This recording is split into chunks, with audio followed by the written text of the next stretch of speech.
Good afternoon. I hope you enjoyed the science fair event today at the White House. The President sure did. Before I take your questions, I wanted to give you a readout of another moment of the President's Day that the President enjoyed, which was this morning. President Obama called New York Giants head coach Tom Coughlin to congratulate him and the rest of the New York football Giants on their recent Super Bowl victory. The President said that the team's victory was a testament to Coach Coughlin's leadership and that his team demonstrated true grit and determination. President Obama told Coach Coughlin that he looks forward to greeting him and congratulating the team in person when they come and visit the White House, and I'm sure you'll all be here for that, probably even the Patriots fans among you. I'm not a Giants fan, but it was a fun game to watch. Ben Feller. Thanks, Jay. Two topics, please. On the decision, President's decision to give his approval to the Democratic Super PAC. As you know, he's on record as saying that these PACs and the way they allow money to drive elections is a threat to democracy. Now he's given his stamp to exactly that kind of organization, so that the Democratic PAC can keep pace with the Republican ones. And his campaign says basically, you know, these are the rules and they stink, but if we want to compete, we got to play by them. So I guess my point is, what is the point of taking a principled stand and campaigning against something if then you switch course and abandon it for the sake of strategy? Well, Ben, first of all, the President's views of the influence of the Citizens United decision haven't changed. He strongly opposed it. As you know, he made that clear at his State of the Union address in 2010, which got a lot of attention, and he holds those views today. He just as recently as this weekend discussed, as you mentioned, the fact that he wished that Washington was doing more to reduce the influence of money in politics. The fact is that he has been committed to working with Congress to eliminate the corrosive influence of money in Washington, and he proposed new ideas along those lines in his State of the Union address with regards to political reform in Congress. On his first day in office, the President issued an executive order with some of the toughest ethics rules ever imposed on the executive branch. For the first time in history, the White House began posting visitor records online in accessible, searchable format for anyone to browse or download. As of December 2011, over 2 million records were posted on the website. And this is the first administration to prohibit executive branch employees from accepting gifts from registered lobbyists. This administration's done more than any in history to prevent undue influence over the government by lobbyists, by moneyed interests.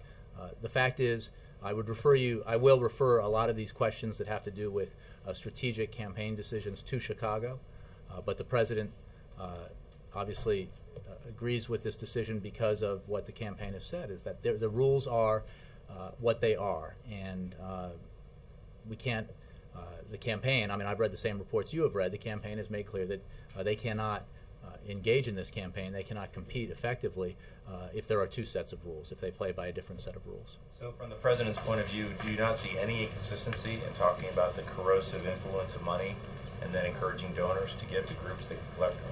Well, let's be clear about a couple of things. One, his views on the problems associated with this decision have not changed, and he has expressed them as recently as a few days ago and will continue to express them. Two, the President, Vice President, First Lady, Dr. Biden will not appear at any of these events associated with these organizations. Why? That's just a decision that was made by the campaign, by the President and the team, not to do that. Those individuals with the campaign and with the White House who appear at events, political campaign events already for the President's campaign, will be available to appear before the Super PAC, but they will not solicit funds. And you know, again, I would refer you to the campaign for the strategic decision about why the rules are what they are. Unfortunately, the Citizens United decision pertains, unfortunately, and this President will be committed, as long as he's in office, to trying to change that, and has made clear that, I mean, just last year, let's just remember that, you know, this is not a case of apples and apples here in our approach to this issue.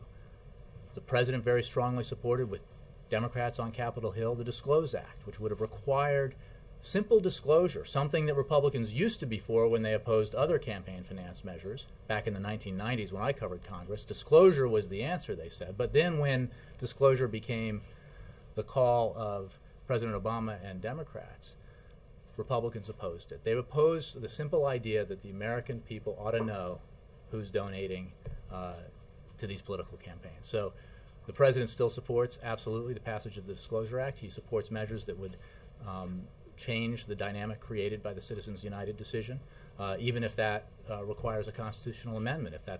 If that is what it were to require, he would support that. So there is a huge difference between the approach this president takes and the approach taken by the Republican Party, by the would-be presidential nominees of the Republican Party.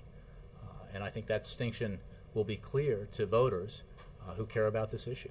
Given how much he has opposed the citizens' decision and these PACs, and now he's saying that he's giving his approval to this, did he wrestle with this at all before he gave thumbs up?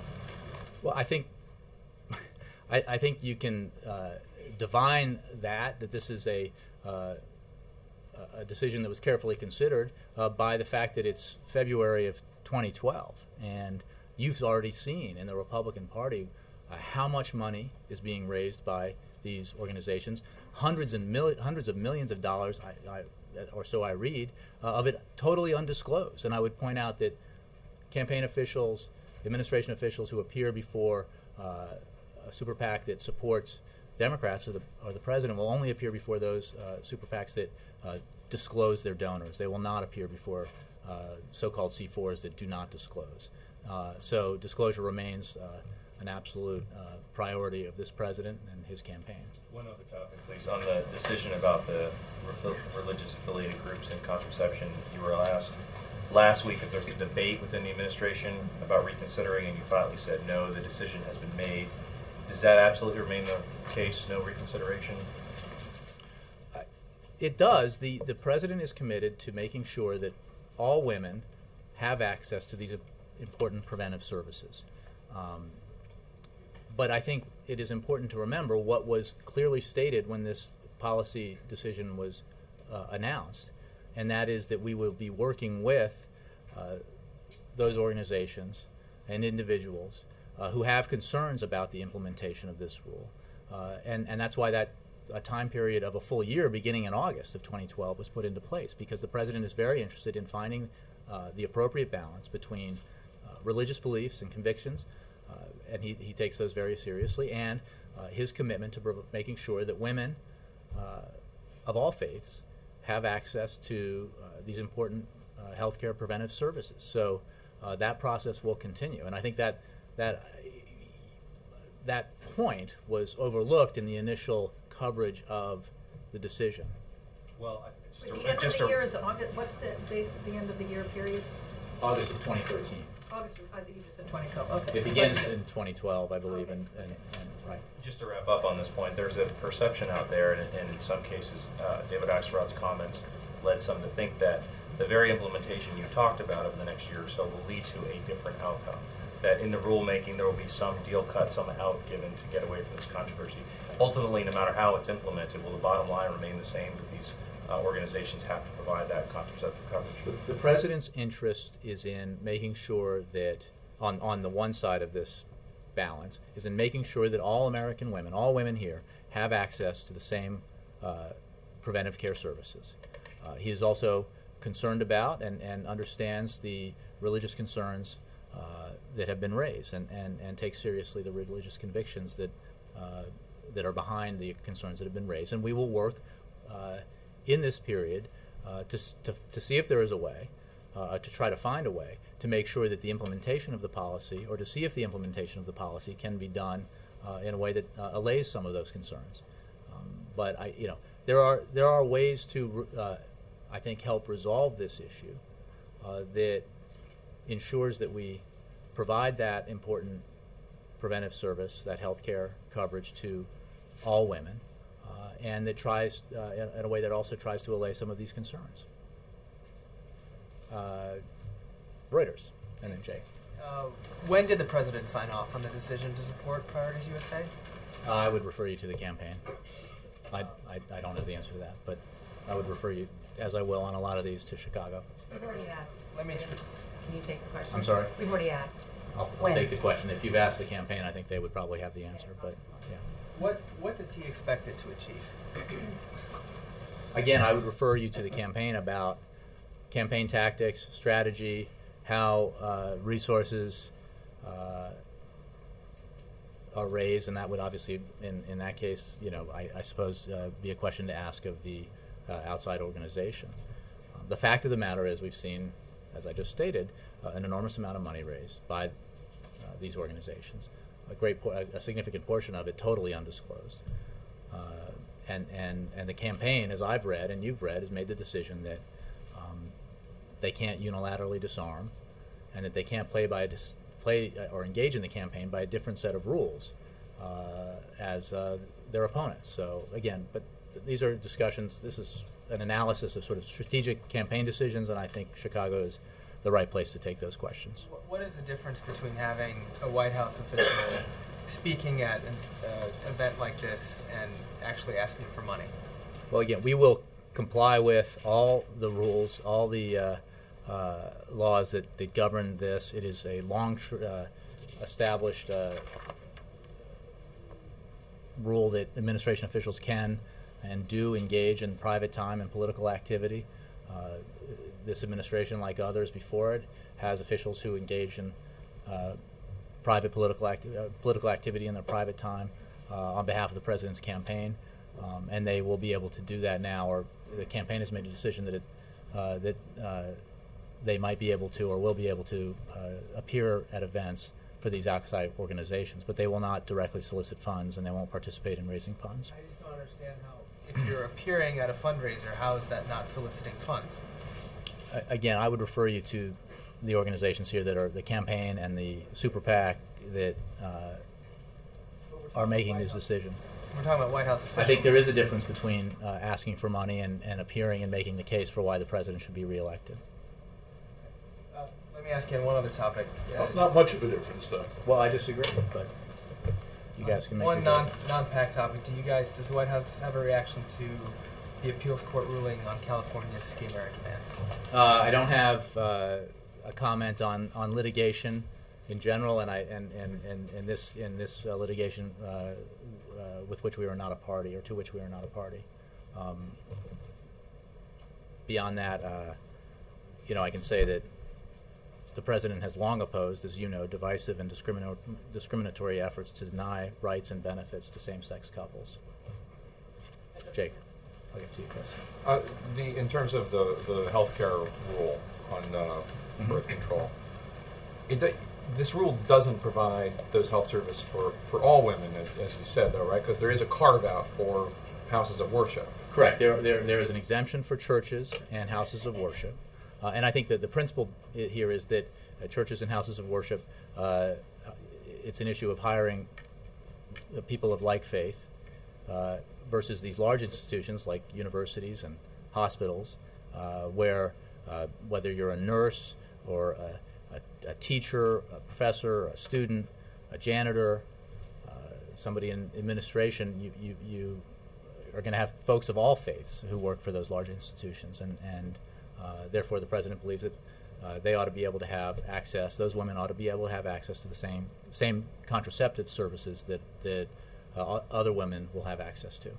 Is there a middle ground somewhere where perhaps some of these religious organizations that aren't specifically houses of worship, that are Catholic or Jewish or Baptist, hospitals, charities, of a smaller size could receive the same exemption as the houses of worship? We're talking about people who think that some methods of birth control are murder, are a sin, and the Obama administration is forcing them to be party to that.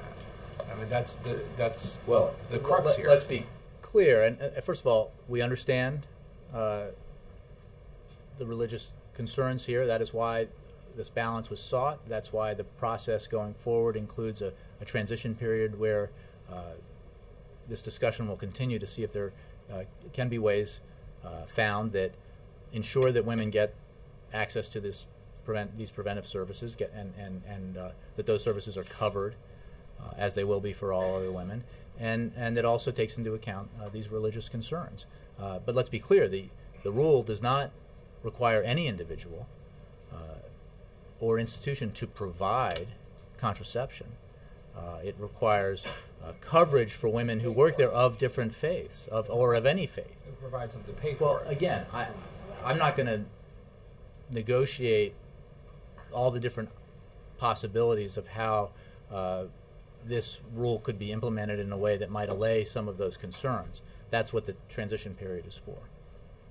Switching topics, the U.S. ambassador to the United Nations, Dr. Susan Rice, said that she was disgusted by the vote of Russia and China when it came to the UN Security Council resolution on Syria.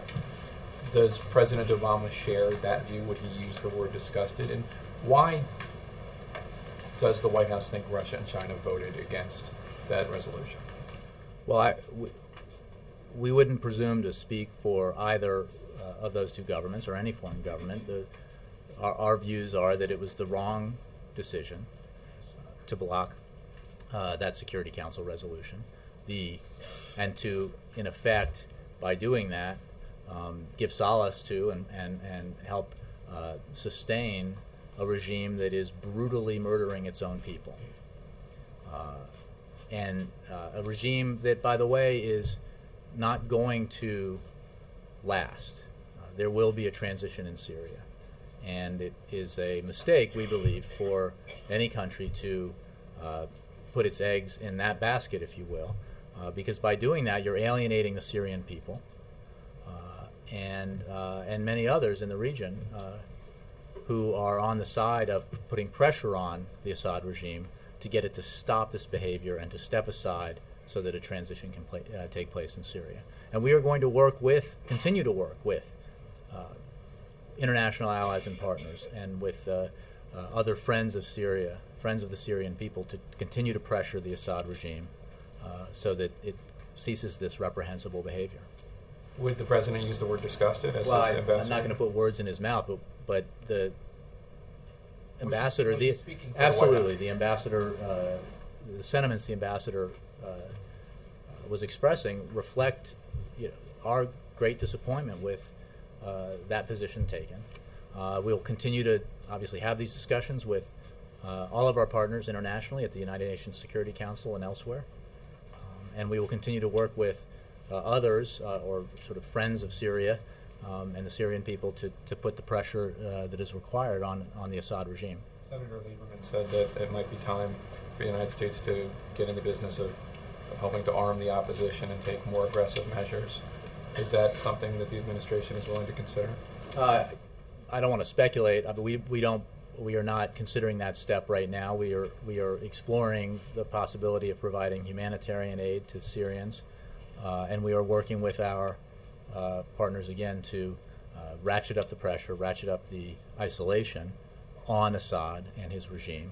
We're seeing a lot of indications of a lack of control over the country by the regime, of interest by senior officials within the military and the government in separating themselves from the regime. So we believe that pressure is having an impact. Ultimately, it needs to result in Assad ceasing the violence, stopping the brutality, and allowing for a transition supported by the Syrian people. Can I do follow-up on Syria? You talk about humanitarian aid and different options. Are there any tangible options are you currently working on? Some argue that buffer zone could be one of the way, or Turkish foreign minister is coming also to DC tomorrow. Mm-hmm. Would you be able to tell us what are the options right now you are working on? Well, all I said is that we're certainly just exploring possible humanitarian aid. I mean, I think we all know what humanitarian aid is. For more details about the discussions that we're having with other friends of the Syrian people, I would refer you to the State Department. I think Secretary Clinton has discussed this publicly. Chris? How do you view the Russian foreign minister is today in Damascus? What's your understanding? Is this helpful? Well, we're not sure what the goals of his visit are. But the point we were making is that Russia must realize that betting everything on Assad is a recipe for failure, not just for Russia's interests in Syria, but for the stability of the region and for Syria's future.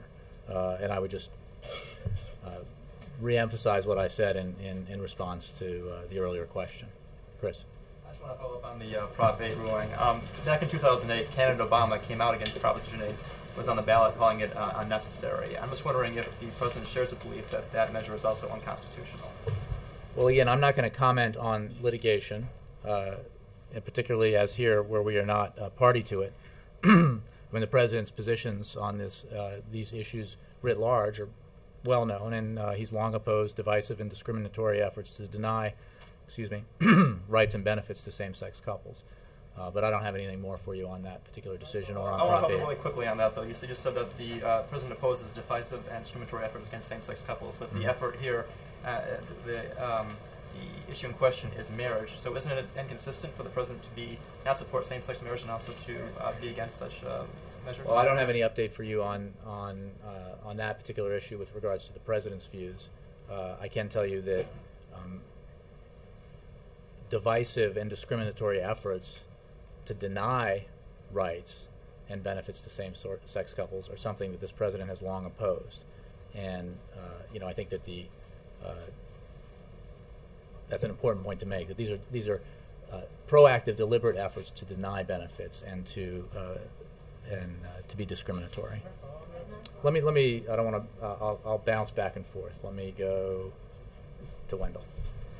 In October of 2010, the President said the Citizens United decision, because it enabled these groups to keep their donors secret, was a threat to democracy itself.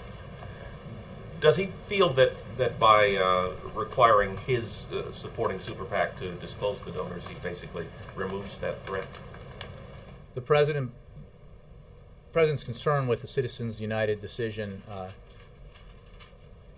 was broad and not just limited to that issue. It is an important point that you make, that disclosure is important, and this President has been forcefully in favor of measures that would mandate disclosure, and despite, unfortunately, he has faced uniform resistance by Republicans in Congress to those efforts. It is correct that, as I understand this, and we're reaching the boundaries of my understanding of how these new outfits operate, that there is a distinction between those that are required to disclose their donors every month, I believe, and those that are not required to disclose at all. And campaign officials, administration officials who might appear before a Super PAC supporting the President would only appear before those that disclose. Yes, Nora. Jay, the President has railed against this type of funding of elections. I mean, to read back to you what he did say in the State of the Union, I don't think American elections should be bankrolled by America's most powerful interests, or worse, by foreign entities. They should be decided by the American people. Mm-hmm. With the President reversing course on this, does he look hypocritical? Look, the President firmly believes that the effects of the Citizens United decision were as he described or predicted. And we are seeing that play out in many ways in the Republican primary process, which you all have covered, or many of your colleagues have covered, with the millions and millions of dollars being spent almost entirely on negative advertising, and much of it completely undisclosed. So the American people don't have, let me finish, the American people don't have any idea who's backing that. So the fact is, and I will point you to the comments I made in response to Ben's question about the efforts that this President has taken, that no President, no administration has taken before him, the principles that he adopts by not accepting any money from PACs or lobbyists, which distinguishes him from any of his potential Republican primary general election opponents, and his efforts towards to get Congress to pass Disclosure Act and other measures that would enhance the transparency of the process. So again, it is an unfortunate situation, the President believes, that we find ourselves in, where the rules are as they are. This decision was made, and I point you to the campaign statements that I've seen and you have seen about the fact that the rules being what they are, the campaign has made clear that they cannot unilaterally disarm in a circumstance like this. So we are taking the approach, the campaign's taking the approach that it's taking, and the president is taking the approach that he's taking. I mean, the president spent much of 2010 on the road ridiculing these groups. I mean, he joked about the name. They can call themselves anything like Moms for Motherhood.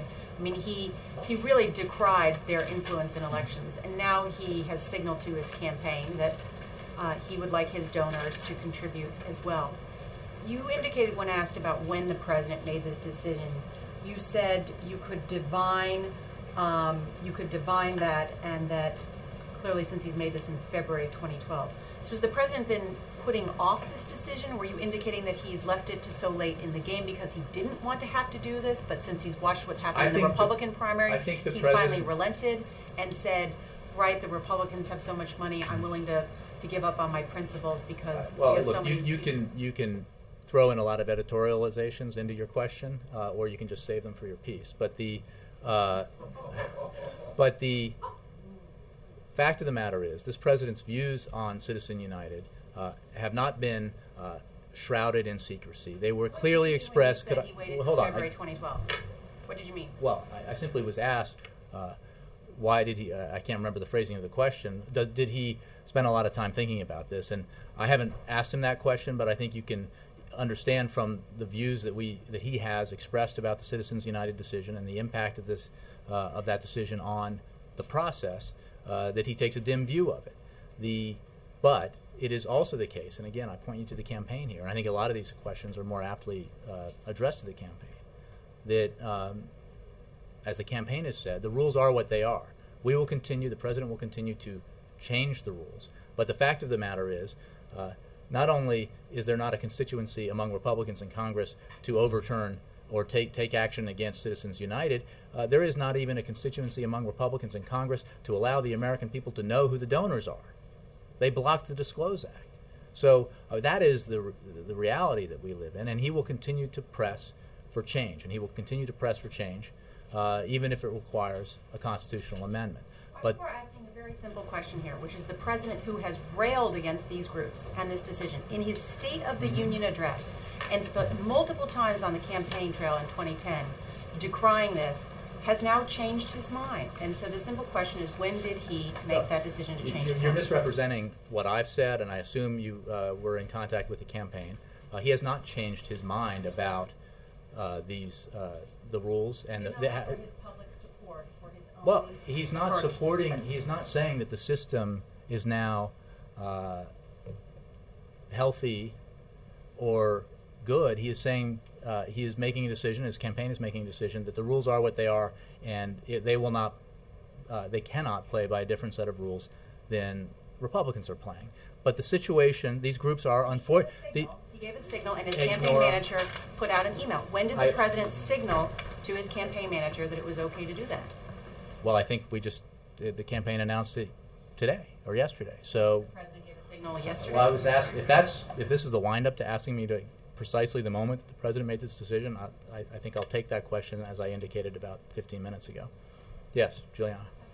Since the president is going to continue to push for changing the system, since he saw the influence of these groups back in 2010, was there more that he could have done over the last 2 years to change the system at this point? Well, I think the president has pushed very hard for changes in the system. He, again, at the State of the Union address just a few weeks ago, put forward proposals for political reform in Congress that would help improve the system and reduce the influence of money in politics, and he will continue to work towards it. But as I was just saying to Nora, I mean, a simple measure that would have demanded that donors disclose, that the American people have the right to know who is making donations in the tens and hundreds of thousands and even millions of dollars per person to these organizations, got no Republican support in Congress, or virtually no Republican support. So That's an unfortunate dynamic, but it's not going to stop this president from continuing to try to find ways to deal with this problem. And maybe this cycle will change people's views about the role of money in politics, because it is simply a fact that we're seeing hundreds of millions of dollars in the system, much of it undisclosed or some of it undisclosed, and the president's views are that's not a good thing. That's follow-up on Jeff's question. Will administration officials who are appearing at fundraisers for the super PAC, will their names be on the invitations? I would refer you to the campaign or to, well, I guess in this case, the super PAC. I don't know. In 2008, the president pretty clearly told the outside groups to stand down, and they did. What I'm unclear about is, up until now, he hasn't expressly told people not to give to Priorities USA. Is that correct? That's my understanding. I would refer you to the campaign. I think most of you were part of a campaign call, or could have been earlier today. No, I'm talking about prior to this. No, I understand, but Yeah. but I think they probably would have made clear what the announcement was today versus what it might be perceived to be. Well, you wouldn't know what his position was before today. My understanding is that today the only decision is that campaign officials and administration officials can appear before these organizations. But he did not repeat his 2000 until. Not that I'm today, aware of, you Mara, know, but he you would never have to, repeated yeah. his 2008 request for people not to give. I just said not that Okay. I'm aware of, All right? Laura, sorry. Laura, Mara, Laura. Yes, Laura. I was going to respond no matter what. On the Penelope, please. on Proposition 8, is it still or I should just say in general, is it still the president's view that same-sex marriage is an issue that should be decided by the states, each individual state? However, you might want to tease out a evolutionary position on this. What his position, if his position has changed, that states should make these decisions. I have no announcement of any changes in his position on this issue. That is his latest position that he stated, is that states should make the decision. Why would he not be supportive of California making the decision through the vote in Proposition 8 to ban same-sex marriage? Well, because he opposes divisive and discriminatory efforts to deny rights and benefits to same-sex couples. But again, I'm not commenting on the specific litigation. I'm talking about his general opposition. Any of the states that have banned, all sorts of states have banned same-sex marriage. Are all of those divisive and discriminatory as well? I'm not. I can't at this moment stand here and analyze each one. I can just tell you the president's long opposition to divisive and discriminatory efforts, and his position where it stands now on the issue of same-sex marriage. So I really don't have much to add on that. Well, there's a fundamental inconsistency, correct me if I'm wrong, if he says on one hand it's up to the states to decide, but that those states who decide that they're against it are divisive and discriminatory. So I just want to... Well, again, I'm not offering a blanket... I'm talking about general efforts that are divisive and discriminatory. I'm not making an assessment on specific states or state laws. So again, I would repeat the original question. I don't have a better answer how for is you. this not just complete hypocrisy if he's saying that it's up to states to decide, but he won't back a state that does make the decision? Look, Laura, I'm not going to comment on the specific litigation that is for a specific state. I can say that the president has long opposed divisive and discriminatory efforts to deny rights and benefits to same-sex couples. And his overall record on the issue of LGBT rights, I think is well known and is one that he's very proud of. Kristen? I want to try just one more on Proposition 8. How does today's ruling on Proposition 8 inform the president's view on same-sex marriage, which he said is evolving? I just don't have anything to add on that. The decision was made about, within the hour before I came out here, so I haven't had that conversation with him, Sam. Without getting you to actually I don't know. comment on the You're asking me votes. how his view has changed by this decision, and it happened an hour ago. Talk to him about it at all? No, I have not. Okay, and then one more, Jay. Speaker Boehner said of the president's decision to support super PACs that it's, quote, just another broken promise. And Russ Feingold said, quote, the president is wrong to embrace the corrupt corporate politics of Citizens United through the use of super PACs. It's not just bad policy. It's also dumb strategy. Can you react to that and to the fact that this is for in questions of essence... strategy, I would refer you to Chicago. The president's opposition to the Citizens United decision is well known. I suppose critics like the speaker who are making this point are, should be also, I think, along that they should talk about their refusal to back proposals to even require that donors be disclosed to the public, and their absolute, I guess, support for the Citizens United decision, which allows, somebody to write a $100 million check potentially and not disclose it.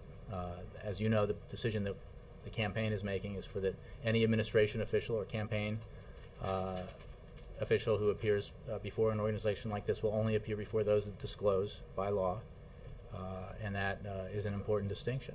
But it is important to remember that the system as it is not healthy, and this president has spoken out against it and will continue to work to take action to fix that. But I guess what I'm asking is, hasn't this opened him up to criticism from all sides? Look, I think criticism from all sides comes with the territory in politics. The president's views are very well known on the Citizens United decision that allowed this circumstance to come about. For the strategic reasons that the campaign made this decision, I refer you to Chicago. Sam. Okay, one last try here. I'm just curious how you can be proactively, or how the president can be proactively against divisive and discriminatory efforts to deny people civil rights, but not proactively be for the concept of marriage equality. Sam, I appreciate I don't want to Sam, get into I litigation. totally appreciate the question, but I'm not here to announce a new position for the president or the current position a well, little bit better. Again, I would refer you to the comments the president's made on this issue, and I don't have any changes to provide to you. Donovan and then April. Thank you, Jay. I actually want to go back to contraception. Fabulous.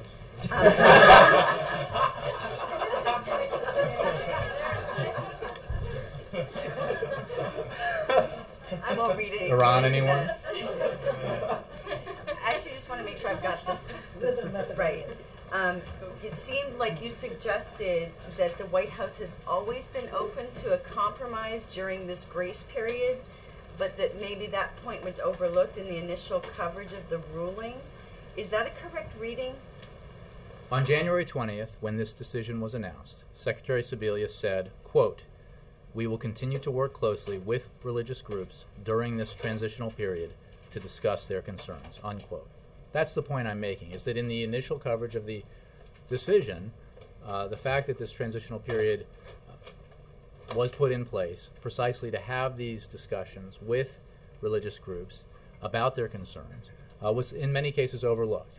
The point is not, it's not about a change in policy, it's simply to shine a light on that announcement and the fact that this transitional period has been in place since the announcement, and that its purpose is to have these discussions so that we can see if there's a way to ensure that we can implement the policy that provides important health care coverage of preventive services to women, and also can allay some of these concerns that are expressed by religious groups, and which the president takes seriously. So would it be fair to say that the White House is not ruling out granting further exemptions? Look, the president is committed to providing, to ensuring that the law provides the same coverage to all women of the important preventive services here that we're discussing. There are enormous health benefits to providing those services. There are financial benefits, and the president is committed to doing that. How the process moves forward in these discussions in terms of examining possible ways that we could potentially allay some of these concerns, there are a lot of different ideas out there, and I'm not going to, sort of grade them from here.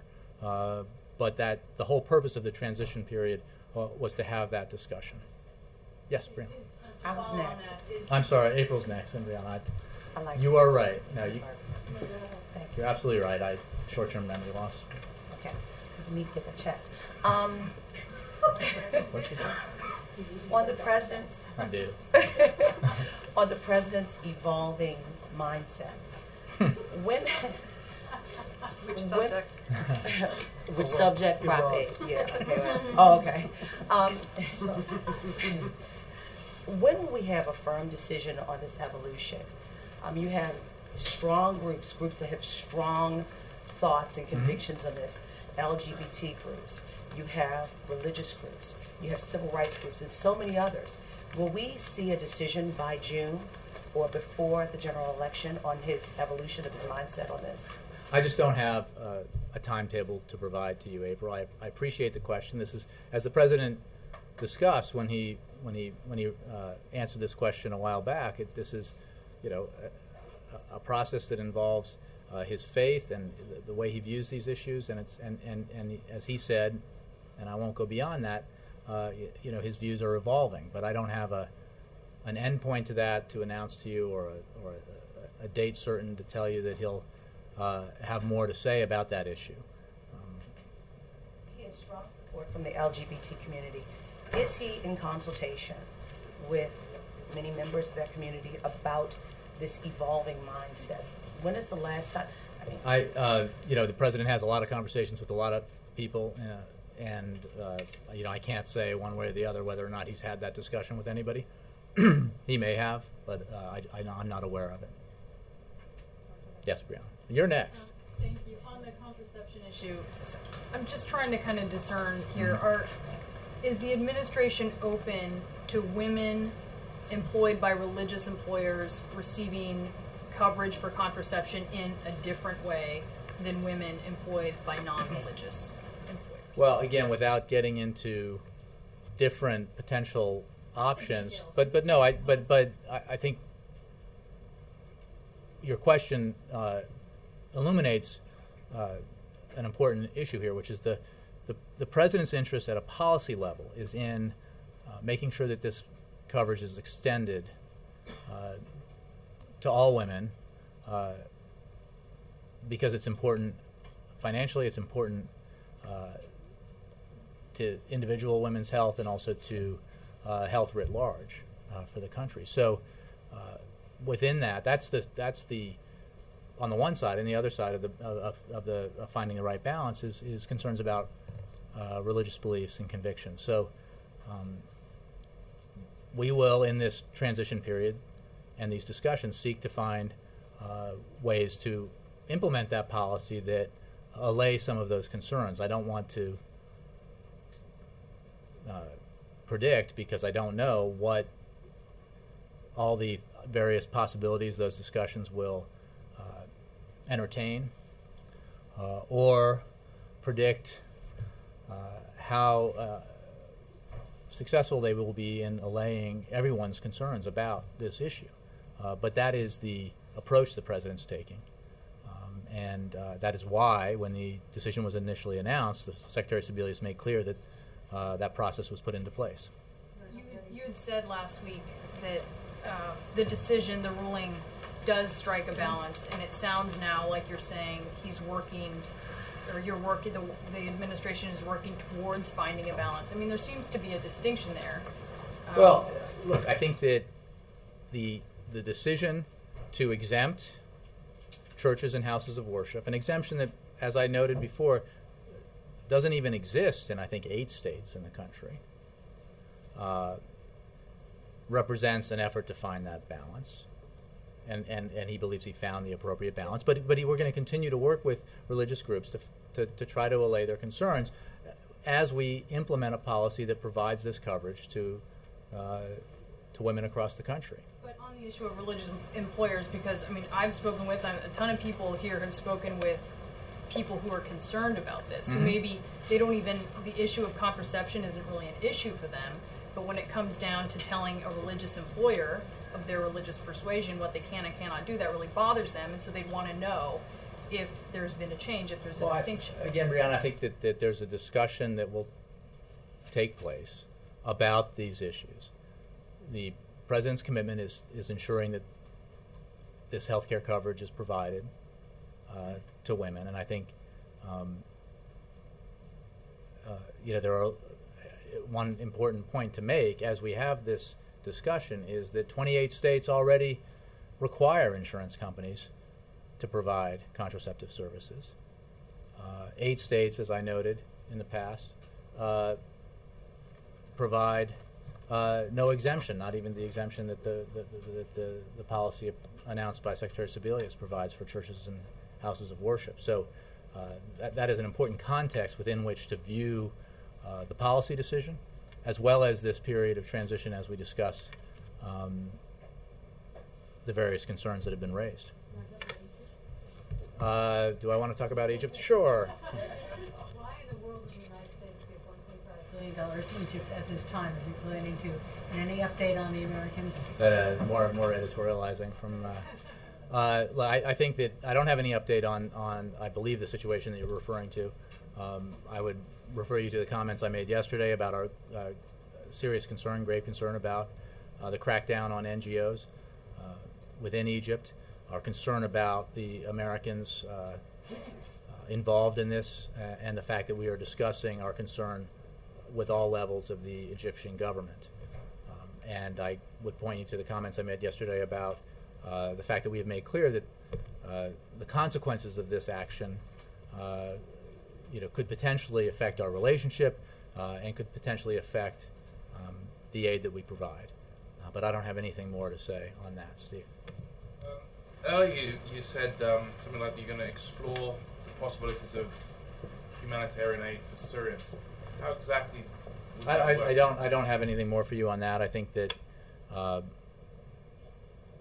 don't have mechanisms for that, but simply I would point you to the Secretary of State's comments about continuing to work with friends of the Syrian people, friends of Syria, to put pressure on the regime to assist Syrians who are simply looking for a peaceful transition to democracy here, for a post-Assad Syria, and the efforts that we'll be involved in working with our partners and allies to see if we can help in that regard, even as we continue to ratchet up the pressure on the regime to get it to stop killing its own people. So are you actively working on to create a group of Friends of Syria group? Again, I think I can point you to the extensive comments by the Secretary of State. Alexis, last one. Do you have a policy personally? Are you going to participate in campaign speaking? Appearing before Priorities USA? I don't. I haven't been asked. Maybe, I think I'll probably just be here talking to you guys. All right, second, is it your understanding that up until this point, no one from inside the White House has already spoken to a pro-Obama super PAC? That's my understanding, yes. That they have not done so. Was there a previous edict at that point?